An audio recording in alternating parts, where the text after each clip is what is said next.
السلام علیکم ناظرین، میں محمد اسلم حسین سیاست کی عالمی خبروں میں آپ سب کا استقبال کرتا ہوں۔ پیش ہے دنیا بھر سے آج کی کچھ اہم خبریں۔ امریکی صدر جو بائیڈن نے تمام ممالک سے کیمیائی ہتھیاروں کے معاہدے میں شامل ہونے کی اپیل کی ہے۔ جو بائیڈن نے اپنے بیان میں کہا ہے کہ میں باقی ممالک کو کیمیائی ہتھیاروں کے کنونشن میں شامل ہونے کی ترغیب دیتا رہتا ہوں تاکہ کیمیائی ہتھیاروں پر عالمی پابندی اپنی پوری استعداد تک پہنچ سکے، یہ بتاتے ہوئے کہ امریکہ اپنے اعلان کردہ کیمیائی ہتھیاروں کو مکمل طور پر تباہ کرنے کا اعلان کرنے والی پہلی مثال ہے۔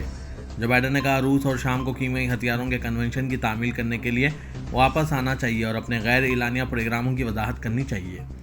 جو بائیڈن نے کہا کہ وہ دنیا میں کیمیائی ہتھیاروں کی پیداوار، ذخیرہ اندوزی اور استعمال کو ختم کرنے کے لیے دوسرے دوست ممالک کے ساتھ مل کر کام کرتے رہیں گے۔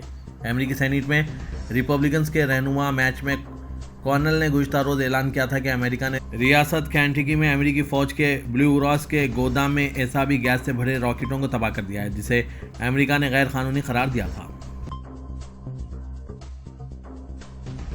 امریکی وزیر خزانہ جینٹ میلن نے موسمیاتی تبدیلی کو ایک وجود کا خطرہ قرار دیتے ہوئے چین کو اس سے مل کر نمٹنے کی دعوت دی ہے۔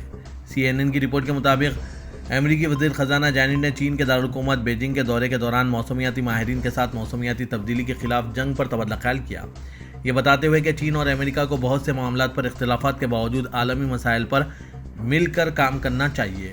انہوں نے کہا دنیا کے سب سے بڑے گرین ہاؤس گیسوں کا اخراج کرنے والے اور قابل تجدید توانائی میں سب سے بڑے سرمایہ کار کے طور پر ہماری قیادت کرنے کی مشترکہ ذمہ داری اور صلاحیت ہے۔ موسمیاتی تبدیلی عالمی چیلنجوں کی فہرست میں سر فہرست ہے۔ امریکہ اور چین کو اس وجودی خطرے سے نمٹنے کے لیے مل کر کام کرنا چاہیے۔ سویڈن کے وزیر انصاف اسٹرومر نے اطلاع دی ہے کہ ملک میں قرآن کریم کو نظر آتش کرنے کی کارروائیوں کا سدباب کرنے کے لیے قانونی ترمیم کے حوالے سے غور کیا گیا ہے۔ انہوں نے سویڈن کے دارالحکومت اسٹاک ہوم میں عید الاضحیٰ کے پہلے دن ایک مسجد کے سامنے قرآن کی بے حرمتی کے واقعے کے بعد سے شروع ہوئی بحث کے بارے میں افتون بلادت اخبار کو بیان دیتے ہوئے کہا کہ ان واقعات نے سویڈن کی سلامتی کو خطرے میں ڈال دیا اور اس لیے حکومت قرآن پاک کو نظر آتش کرنے والوں کے خلاف کارروائیوں کا سدباب کرنے کے لیے قانون میں تبدیلی پر بحث کر رہے ہیں۔ سویڈن کے سابق وزیر اعظم کیرل بلڈٹ نے بھی دلیل دی کہ سویڈن میں قرآن کی بے حرمتی پر پابندی ہونی چاہیے۔ یوکرینی صدر زیلنسکی نے یوکرین کے علاقائی سالمیت اور خود مختاری کے لیے غیر متزلزل حمایت پر ترکیہ کا شکریہ ادا کیا۔ زیلنسکی جو صدر اردغان کی دعوت پر استنبول میں ہیں، انہوں نے بالمشافہہ ملاقات کے بعد مشترکہ پریس کانفرنس سے خطاب کیا۔ زیلنسکی نے صدر اردغان کو مئی میں دوبارہ صدر منتخب ہونے پر مبارکباد پیش کی اور کہا کہ میں یہاں ہر اس شخص کا شکریہ ادا کرنے آیا ہوں جو ہمارے ملک اور ہمارے لوگوں کے لیے امن کے لمبردار ہے۔ اس بات پر زور دیتے ہوئے کہ بحر اسود کو سلامتی اور تعاون کا علاقہ ہونا چاہیے اور یقینی طور پر جنگ، بحران یا منجمد بحران کا علاقہ نہیں ہونا چاہیے۔ زیلنسکی نے کہا میں یوکرین کے علاقائی سالمیت اور خود مختاری کے لیے غیر متزلزل حمایت کے لیے ترکیہ اور ترکیہ کے صدر کا شکر گزار ہوں۔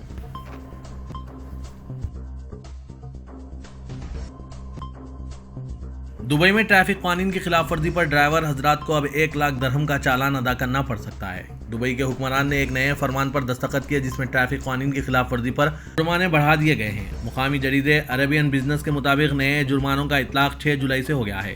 ترمیم شدہ قوانین کے مطابق دبئی کی سڑکوں پر بغیر اجازت ریس لگانے پر گاڑی تحویل میں لے لی جائے گی، جس کی واپسی کے لیے مالک کو 1 لاکھ درہم ادا کرنا ہوگا۔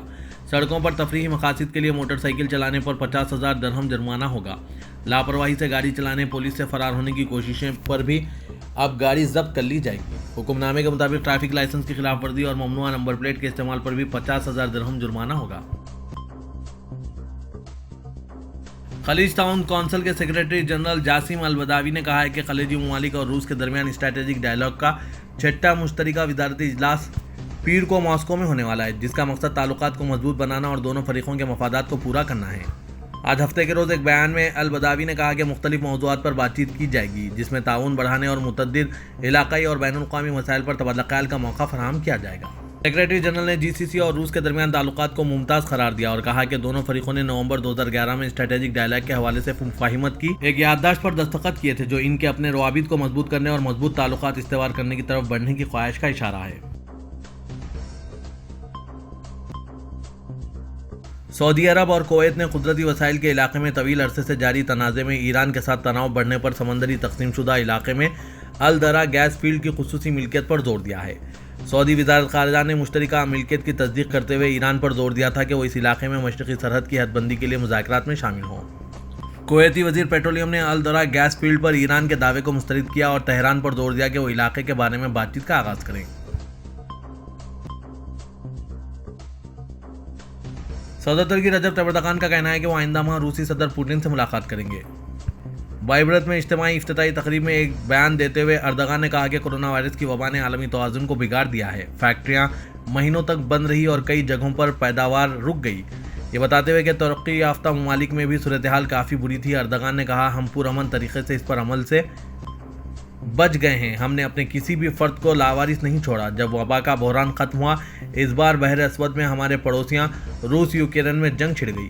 ہم نے یوکرین کے صدر زیلنسکی کی میزبانی کی اور روسی صدر پوٹن سے ہم انشاءاللہ اگست میں دوبارہ ملاقات کریں گے، یہ بتاتے ہوئے کہ وہ ترکیہ کو 1.5 سال سے جاری جنگ کے منفی اثرات سے بچانے کی کوشش کر رہے ہیں۔ اردوغان نے کہا تاہم ہمارے ارد گرد ہونے والے واقعات کا ترک معیشت پر اثر پڑے گا۔